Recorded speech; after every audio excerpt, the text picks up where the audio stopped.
E aí, pessoal, como é que vocês estão? Vivi no Enem aqui novamente com vocês para nós darmos continuidade à parte 2 sobre estudo sobre pronome. E hoje nós vamos trabalhar sobre pronomes indefinidos, pronomes interrogativos e pronomes relativos. Vamos lá, pessoal! Pois bem, pronome indefinido. Você já ouviu falar? Eu trouxe uma lista para você aqui relembrar neste momento, aqui e agora, com Vivi no Enem. Vamos lá. Pronomes indefinidos são aqueles que vão se referir a um substantivo, ou seja, a um nome, de maneira vaga, imprecisa, indefinida, ou seja, genérica. Esses pronomes indefinidos, eles podem se referir a pessoas, podem se referir a coisas e também podem se referir a lugares. Vejamos aqui. Quando a gente pensa em pronomes indefinidos, nós temos que pensar que eles podem ser variáveis ou invariáveis. Tudo bem para vocês? Então, nesse caso, eles podem se referir a pessoas, a coisas e a lugares. Quando eles se referem a pessoas, eu posso utilizar o quem, eu posso utilizar o alguém, o ninguém e outrem. Para se referir a coisas, que, algo, tudo ou nada. E para se referir a lugares, eu posso empregar algures, alhures, alhures e nenhures. Vocês nunca ouviram falar nesses pronomes? Pois bem, algures quer dizer em algum lugar, alhures em qualquer lugar e nenhures em nenhum lugar. Tudo bem, pessoal? Pois bem, eu trouxe para vocês ainda uma outra tabela na qual vocês vão poder fazer o comparativo para aprender a distinguir pronomes indefinidos do tipo variáveis e invariáveis. O que quer dizer isso, variáveis? Quer dizer que eles podem sofrer flexão. Então, eu posso dizer algum, como eu posso dizer alguns, bastante, bastante, certos, muitos, nenhuns, outros, poucos, quaisquer, tantos, todos, uns, vários e quantos, tá certo? E os invariáveis, como o próprio nome sugere, eu não vou poder flexioná-lo, como é o caso de cada, de nada, de ninguém, de alguém, de algo, de outrem, de tudo, de que e de demais.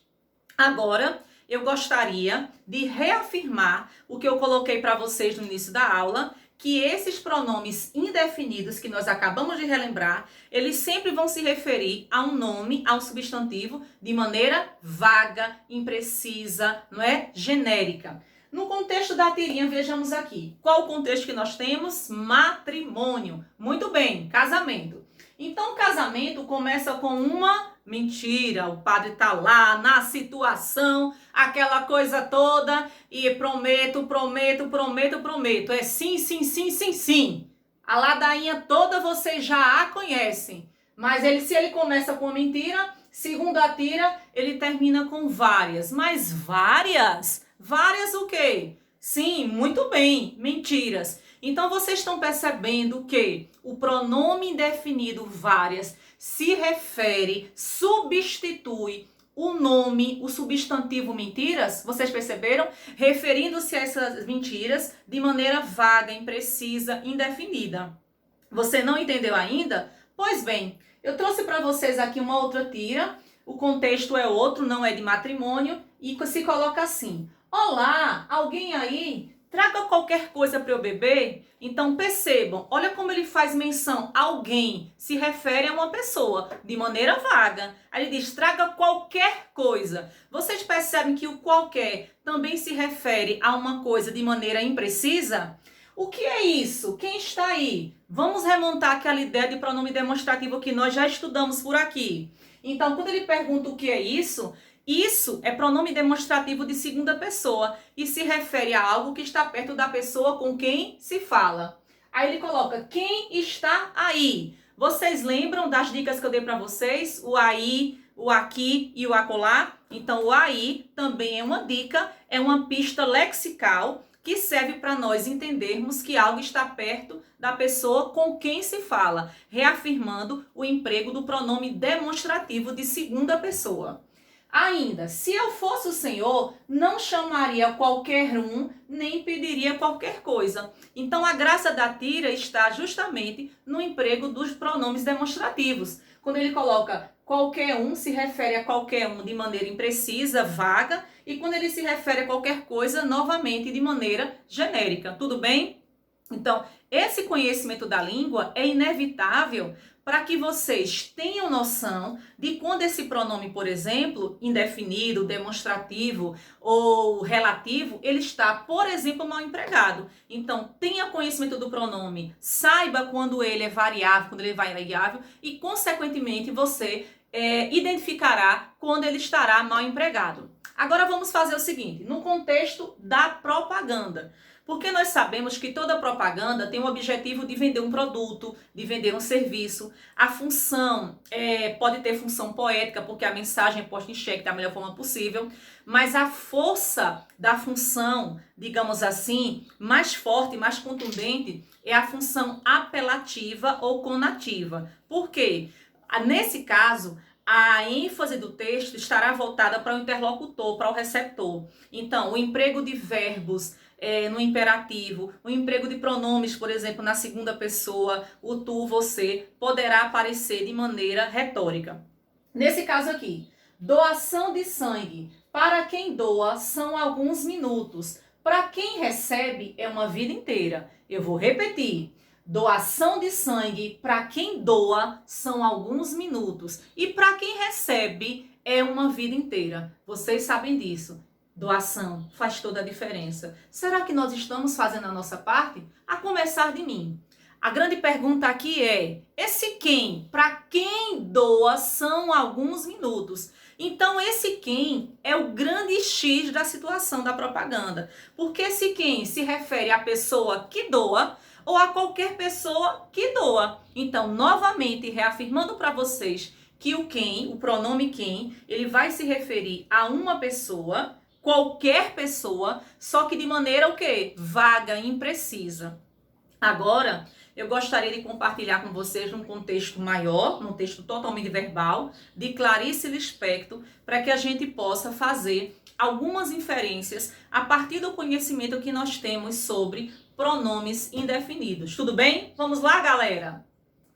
Ainda estava sob a impressão da cena meio cômica entre sua mãe e seu marido, na hora da despedida. Durante 2 semanas da visita da velha, os dois mal se haviam suportado. Sim, os bons dias e as boas tardes soavam a cada momento com uma delicadeza cautelosa que a fazia querer rir. Mas eis que na hora da despedida, antes de entrarem no táxi, a mãe se transformara em sogra exemplar e o marido se tornara um bom genro. Nada como uma boa conveniência. Perdoe alguma palavra maldita, dissera a velha senhora. E Catarina, com alguma alegria, vira Antônio não saber o que fazer das malas nas mãos, gaguejar, perturbado em, por exemplo, em ser o bom genro. Então, por aqui, nós identificamos a presença de vários pronomes, dentre eles os pronomes indefinidos, que é o que nos interessa aqui. Mas eu gostaria de focar exatamente nessa questão. Perdoe alguma palavra maldita. Quando eu chamo a atenção de vocês para esse trecho do texto, perdoe alguma palavra maldita, eu gostaria de questioná-los afinal. Eu posso afirmar que a ideia de incerteza, ela vem expressa pelo pronome indefinido alguma? O que é que vocês acham? Pensem comigo, por favor. Perdoe alguma palavra maldita. Sim. Então, na verdade, o emprego, o conhecimento que você tem sobre pronomes indefinido, por sua vez, que é o alguma, nos faz pensar que ele funciona como um recurso argumentativo para reafirmar essa ideia de incerteza por conta dessa palavra que possivelmente foi maldita. Tudo bem, pessoal? Então, ó só quão importante é nós identificarmos, termos conhecimento de pronomes de uma maneira geral. Então, vamos lá. Texto de número 2, saudade de escrever. Apesar da concorrência, internet, celular, a carta continua firme e forte. Basta uma folha de papel selo, caneta e envelope para que uma pessoa do Rio Grande do Norte, por exemplo, fique por dentro das fofocas registradas por um amigo em São Paulo, 2 dias depois. Adoro receber cartas. Fico super ansiosa para descobrir o que está escrito. Conta Lívia Maria, de 9 anos. Mas ela admite que faz tempo que não escreve nenhuma cartinha. As últimas foram para a Angélica e para um dos programas do Gugu. Faz tempo, não é não, pessoal? Então, vamos começar a pontuar a ideia da aula de hoje, que é justamente o nosso estudo sobre pronome relativo, pronome indefinido. No período, atenção, mas ela admite que faz tempo que não escreve nenhuma cartinha. Vocês percebem que o emprego da conjunção mas faz toda a diferença? Ele entra como um recurso argumentativo de oposição, quer dizer, diante das circunstâncias. Ela confessa que não escreve nenhuma cartinha.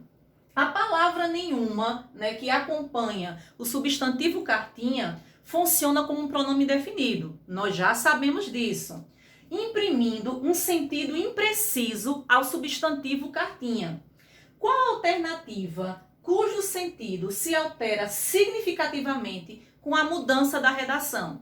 Eis uma questão muitíssimo interessante. Letra A. Então, nós vamos identificar a alternativa na qual a mudança do texto, a mudança da redação, vai alterar significativamente o trecho em questão. Qual trecho? Mas ela admite que faz tempo que não escreve nenhuma cartinha. Letra A. Mas ela admite que faz tempo que não escreve uma cartinha. Então, vocês percebem que a ausência do pronome nenhuma provocou uma mudança de sentido no texto ou não? A ideia é a única alternativa cujo sentido se altera significativamente. Letra A. Mas ela admite que faz tempo que não escreve uma cartinha. Alterou significativamente? Não. B. Mas ela admite que faz tempo que não escreve cartinhas. E agora, pessoal? Alguma diferença? Vamos lá. Letra C. Mas ela admite que faz tempo que não escreve certas cartinhas. O que é que vocês acham? Letra D. Mas ela admite que faz tempo que não escreve cartinha alguma. Percebam que na letra C fez-se uso do pronome certas e na letra D fez-se uso do pronome alguma. Letra E. Mas ela admite que faz tempo que não escreve cartinha nenhuma. E agora? Pensem comigo. Qual a alternativa C, D ou E em que nós encontramos uma redação que altera significativamente o texto? Letra E. Mas ela admite que faz tempo que não escreve cartinha nenhuma. Então, nenhuma cartinha, cartinha nenhuma. É a mesma coisa. Apesar de mudar a posição do pronome anteposto ou posposto ao substantivo, não houve diferença alguma. A semântica continua a mesma. Letra C ou letra D? D. Mas ela admite que faz tempo que não escreve cartinha alguma. Ou seja, ela não escreve carta de jeito nenhum. Tá certo? Letra C. Mas ela admite que faz tempo que não escreve certas cartinhas. Então, o emprego do pronome indefinido certas traz para nós toda uma ideia de que ela não escreve cartas, determinado tipo de cartas específicas. Não são cartas quaisquer, mas cartas específicas. Tudo bem, pessoal? E agora, uma curiosidade de Vivi no Enem para nós aprofundarmos o nosso conhecimento sobre pronome indefinido. E a pergunta é: vocês sabem que não se utiliza crase diante de pronome. Esta é uma regra geral. Mas eu já coloquei para vocês por aqui mesmo que diante de pronomes possessivos femininos, dona crase será facultativa. Pois bem, e quando é que acontece crase diante de pronome? Precisamos ficar atentos. Numa situação como essa, acompanhe aqui com Vivi no Enem. Atenção, meu povo! Agradecemos a todos pelo apoio. Vai ocorrer crase? Nem diante de a todos, nem diante de a todas. Não utilize crase diante de pronome indefinido. Tudo bem, pessoal? Então eu não vou utilizar crase. Reafirmando por aqui com Vivi no Enem. Bora, meu povo! Eu não vou utilizar crase diante de pronomes oblíquos tônicos. Não entreguei a ela, não entreguei a ele. Por exemplo, eu também não vou empregar crase diante de pronome de tratamento. Não fiquei preocupado, pois direi tudo a quem? A você. Mas existe uma exceção. Qual, Vivi? Diante dos pronomes de tratamento senhora, senhorita e dona, eu não vou empregar crase. Perdão, somente diante desses pronomes de tratamento. Senhora, senhorita e dona. Então, repetindo, não empregue a crase diante de pronome de tratamento. Mas qual é a exceção? Senhora, senhorita e dona. E para a gente fechar a nossa aula de hoje, reafirmando, não empregue crase diante de pronome indefinido. Nunca obedeci a ninguém. Então a gente fica por aqui. Valeu, meu povo!